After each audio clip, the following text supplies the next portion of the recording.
Urea molasses block, সেখানে অবশ্য আমার নিজেরই করা ছিল পুষ্টি নাড়ু, বিভিন্ন অ্যানিমেলের সাইজের জন্য নাড়ু তৈরি করা, বিভিন্ন কনসেন্ট্রেট দিয়ে তার সঙ্গে ইউরিয়া দিয়ে মোলাসেস দিয়ে নাড়ু তৈরি করা। এই পর্যন্ত মানে ভেরিয়েশন করা যায়। আমরা নিউট্রিশনিস্টরা আসলে দেখি যে ওর মানে আমার ডিজায়ার্ড যে প্রোটিন এবং এনার্জিটা থাকে কিনা। ওখানে যেমন rice polish, wheat bran, maids গুঁড়া, এগুলো মেইনলি মেইজ, রাইস পলিশ, এটা আসলে খাদ্য নিউট্রিশনিস্ট আমরা চিন্তা করি কম দামে বেশি নিউট্রিয়েন্ট দেওয়া। আর ম্যানেজমেন্টের দিক দিয়ে আমি বলবো যে কাদাযুক্ত জায়গাগুলোতে অ্যানিমেল যাতে না নেয়, তাহলে যে খুরা রোগটা বেশি হবে, অ্যানিমেল বেশি কষ্ট পাবে। কয়েকদিন পরেও যদি যায় তাতে অসুবিধা নেই। আর খাবারের জন্য অ্যানিমেলকে নিলেই তো খাবারের প্রয়োজন হবে, খাবার সাথে অ্যানিমেল থাকতে পারবে না। আর আমরা যে ত্রাণগুলো দিয়েছি মেইনলি মানুষের খাবারের জন্য, অ্যানিমেলের জন্য না। অ্যানিমেলের খাবারের ব্যবস্থা করতে হবে।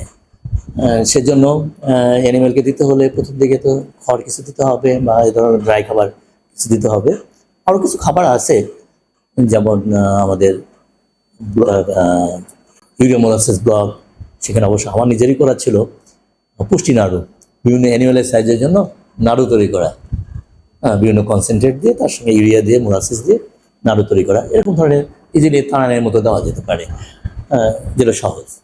আরেকটা হলো একটু লং টার্ম যেটা, সেটা হলো ঘাস তৈরি করা। এই সময়ে নেপিয়ার বা অন্য ঘাসগুলো করতে একটু সময় লাগবে। আর অনেকগুলো মানুষের খাবার তৈরি করা যেহেতু প্রায়োরিটি এখানে বেশি, ধান করা, এবং মানুষ ওই দিনে ব্যস্ত থাকবে, সহজে যাতে যে সুস্থ ফডার করা যায় সেই ফডারগুলো করা যেতে পারে। সেজন্য আমি প্রেফার করবো যে এখানে মাসকালাই করা যেতে পারে। মাসকালাই ইয়েদের কৃষকদেরকে শুধুমাত্র সিড দিয়ে দিলেই হবে, ওখানে কোনো চাষ লাগবে না। অনেক পরি পড়েছে, ঢালু জমিতেও করা যাবে, উঁচু নিচু জমিতেও করা যাবে, সমতল জমিতেও করা যাবে। ধান করে যে জমিগুলো পাচ্ছে সেই জমিগুলোতে শুধু মাসকালাই ছিটে দিলেই হবে।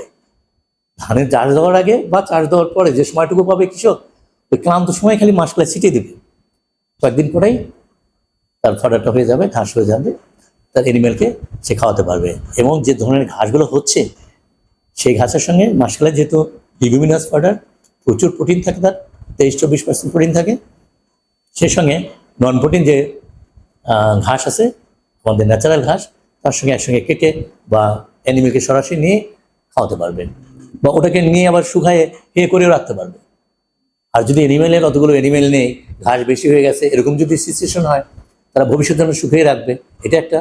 আর একটা হতে পারে ওই মাসকালাইকে ডাল হিসাবে ভবিষ্যতে কৃষক ব্যবহার করতে পারবে। হয়তো আরও 1-1.5 মাস বেশি রেখে যখন তো ম্যাচিউর হয়ে যাবে, তখন মাসকালাই ডাল এটা খুব ভালো পুষ্টিমানের খাবার এবং অনেক মানে পছন্দনীয় খাবার, সেই হিসেবে আমরা ডাল করে খাওয়াতে পারি। আমার মনে হয় এইটুকুই ব্যবস্থা আমরা যদি নিতে পারি, তাহলে লাইফস্টাইলের অনেক উপকার হবে। ইউরিয়া মোলাসেস ব্লক এটা আমাদের সিনিয়র, বিদেশেও ছিল, আমাদের সিনিয়র স্যার কাজ করেছেন। তো আমার বাড়িটা আসলে শাহজাদপুরে, গরুর রাজধানীতে। আমি ওখানে খামারিদের নিয়ে অনেক কাজ করেছি। এই কাজ করতে গিয়ে আমারই হলো যে এখন তো লেবার পাওয়া যায় না। পুষ্টি নাড়ুটার ছিল, ইউরিয়া মোলাসেস ব্লকের সাইজ ছিল 2.5 থেকে 3 কেজি, কিন্তু একটা অ্যানিমেলকে দিতে হতো মানে 500 গ্রাম।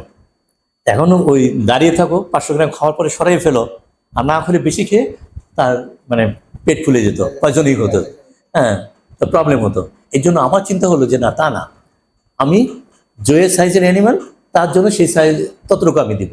পুষ্টি নাড়ু আমি করেছি, কিছুটা হলো, কোনটা হলো 500 গ্রাম, কোনটা 300 গ্রাম, কোনটা 100 গ্রাম। এই বডি ওয়েট অনুযায়ী বা সাইজ অনুযায়ী এই ধরনের নাড়ু দিয়ে দিতাম। আমরা ছোটোবেলা আসলে তিলের নাড়ু বা নারকেলের নাড়ু খেতাম। ওই থেকে আমার ধারণা হলো যে ওই ইউরিয়া মোলাসেসের ব্লকের যে কম্পোজিশন, ওটাকে মোটামুটি ঠিক রেখে, আর একটু অবশ্য আমি অ্যাড করেছিলাম, যেহেতু ইউরিয়ার মধ্যে সালফার কন্টেনিং অ্যামাইনো অ্যাসিড থাকে না, সালফারের সংখ্যা কম থাকে, মোলাসেস কিছুটা থাকে, সেটা সাফিসিয়েন্ট না। আমি ওখানে মোলাসেস একটা সাপ্লিমেন্ট দিয়েছিলাম। সেটা যাই হোক, এইভাবে দিয়ে আমরা যদি ওই নাড়ু করে যদি আমরা দিতে পারি, সেটা মানে ইজিলি এগুলো আমরা ডিস্ট্রিবিউট করতে পারবো। এবং কোন কোন উপাদান, এটা হলো এই উপাদান তো মানে ভেরিয়েশন করা যায়। আমরা নিউট্রিশনিস্টরা আসলে দেখি যে ওর মানে আমার ডিজায়ার্ড যে প্রোটিন এবং এনার্জিটা থাকে কিনা। ওখানে যেমন rice polish, wheat bran, maids গুঁড়া, এগুলো মেইনলি মেইজ, হ্যাঁ, রাইস পলিশ, এটা আসলে খাদ্য নিউট্রিশনিস্ট আমরা চিন্তা করি কম দামে বেশি নিউট্রিয়েন্ট দেওয়া। সুতরাং কোন নিউট্রিয়েন্ট দিব, কোন ইনগ্রিডিয়েন্টস দিব, এটা কিন্তু আমরা ফিক্সড করি না, বিশেষ করে আমি বলি না।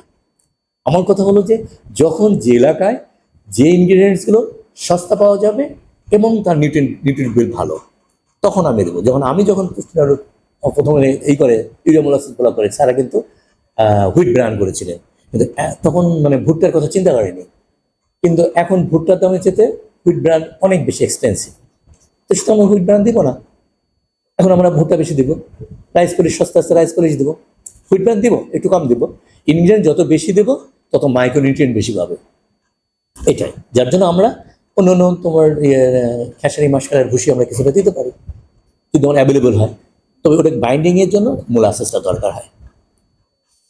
হ্যাঁ, এগুলো করে নিয়ে আমরা একটা নাড়ুর মতো তৈরি করে ওটা দিয়ে থাকি। কমন সল্ট থাকে, তোমার ক্যালসিয়ামের সোর্স থাকে, ডিসিপি একটা পার্সেন্টেজ 2 থেকে 3% আমরা দিয়ে থাকি। পলিচুন থাকে, চুন তো মানে সস্তা থাকে, ওটা বাইন্ডিংয়েরও হেল্প করে, ক্যালসিয়ামের সোর্স হিসেবে ব্যবহার করে।